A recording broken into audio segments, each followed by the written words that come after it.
A book I'm going to be involved with is one of my favourite fighters from a while back. The guy, Junior, the hitter Witter.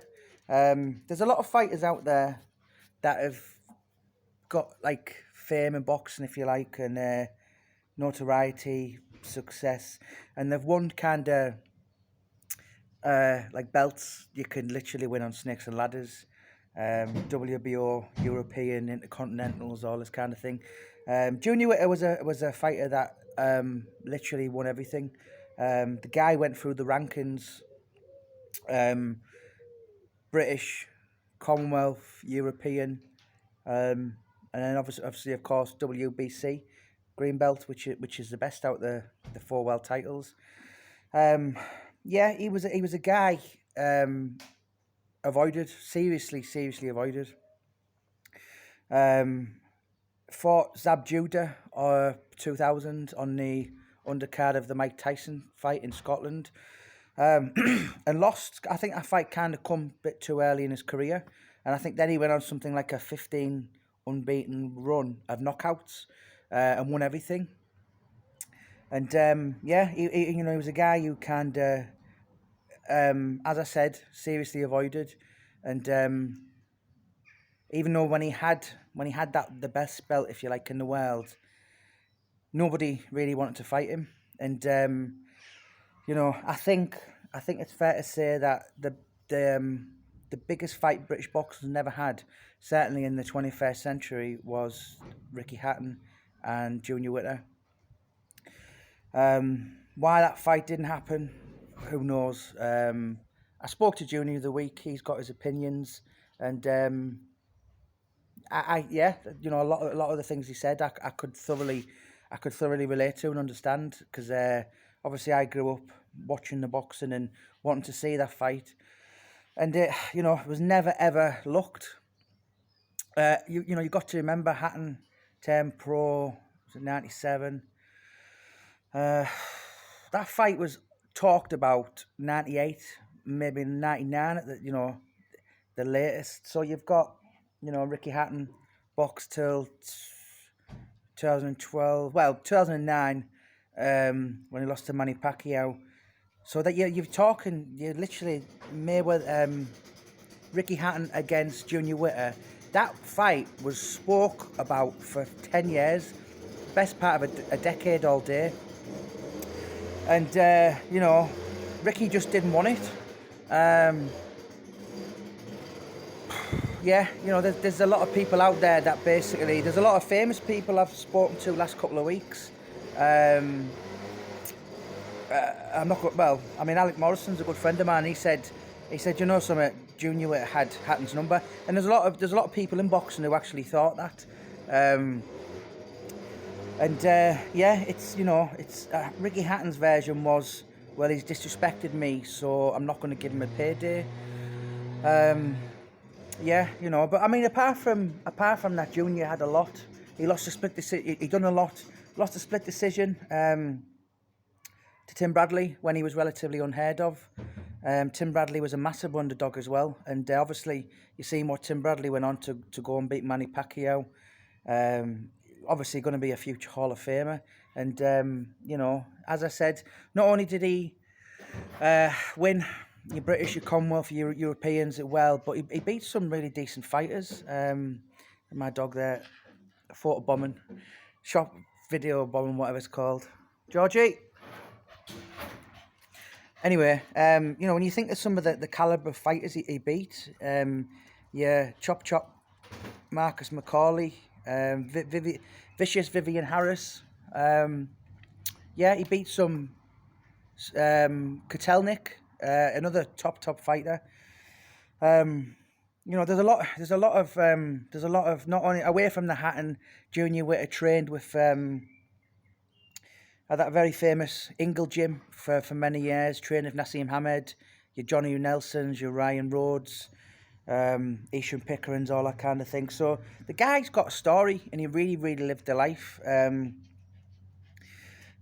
met a lot of people over the years, and boxing, there's a saying, boxing is a very unforgiving sport, and if you stick around at it too long, you know, you come away with your faculties and all that's kind of scrambled. I think boxing's been good to Junior Witter, but you know, listen, the greatest ever fans' favourite, if you like, in British sport. It used to be Henry Cooper, our Henry. Everyone used to love him. And Bruno come along in the 80s, and everyone loved him. And then obviously Ricky Hatton, he was like everyone's mate. Lovely guy. I'm a big fan of him. He did one of the forwards to my book, Dominic Negus, I think. So, you know, so he was incredibly well liked, hugely supported. You've only got to look at him taking 30,000 to the Mayweather fight, which Junior Witter actually had the Mayweather fight 3 times. Yeah, so Junior is going to be telling all that about his book. Yeah, you know, the Amir Khan fight nearly come off, and yeah, there's lots of things. I'm not going to spoil it, but the guy's got a real story, and he's never spoke about it. But my point was Ricky Hatton is British boxing's most loved fighter. That's just, and you know, everyone. You can't really think of a British fighter who's kind of had the crowd taken to so much as well as Ricky Hatton. So Hatton was the darling of the British boxing, if you like. So Junior Witter, you know, there was no comparison. Everyone loved Ricky. So Junior Witter, I suppose, come across as he had to play the part of the pantomime villain. You know, if Ricky Hatton was Luke Skywalker, then Junior Witter was Darth Vader. And you know, there's a lot of people that would look at Junior, the ways he carried himself, his mannerisms in boxing, very cocky. And, you know, I met him a couple of years back, and I spent an hour or two with him the other week. And that image that a lot of people have of Junior Witter is not actually the real image of what he's about. So I'm going to be really looking forward to doing his book in the new year. I think it's an absolute mega book. I was talking to Ali McCoist today about Alan Thompson. This book's going to be on Talk Sport, and I mentioned Junior Witter, and I was, you know, and that's the level of, you know, listen, the book will be certainly slightly controversial because Junior has his opinion about why people avoided him, why people didn't want to fight him. You know, he done everything in boxing, but by his own admission was he didn't grasp. He didn't get the big fights, the pay-per-view fights, and that was no fault of his own. You know, Hatton Witter was you know, that should have happened. That really should have happened.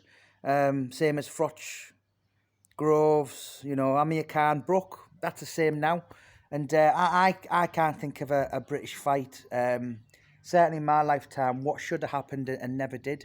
So yeah, so I spoke to Junior, and I'd be really excited about going to be doing his book.